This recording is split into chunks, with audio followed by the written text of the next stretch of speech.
እግዚአብሔር ሰዎች ሰነፍ አትሁኑ፣ ተኝታችሁ አትደሩ።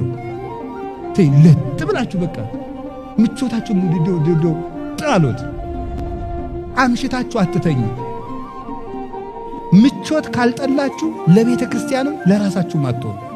ምቾት ካልቀነሳችሁ ለምሳሌ ማታ ላይ ፍጥጥ ብሎ በቃ ቲክቶክ እና ፌስቡክ ላይ እንዲህ ብሎ ማምሸት ምቾት ፍለጋ ክርስቶስ ነው እንጂ ፍቾት የሚሰጠን እሱ ደግሞ ጧት ሌላ ምቾት ያስፈልገዋል። የማይጠገብ ደስታ ነው የዓለሙ ደስታ። እያሳዘናችሁ የጎዳችሁ ያደነዝዛችሁ መጨረሻ ላይ ማደንዘዝ ነው። እና ማታ እንቅልፋ በጊዜ ተኙ፣ ሌሊት በጊዜ ተነሱ፣ ቅዱሳት መጻሕፍትን አንብቡ፣ ተማሩ። እንደዚያ ሲሆን ቤተ ክርስቲያንን ከፍ ባለልና ማቆም እንችላለን። የምትሰጡት እንዳታጡ ስሩ። ሁላችሁ ከቃሉ ጋር ናችሁ።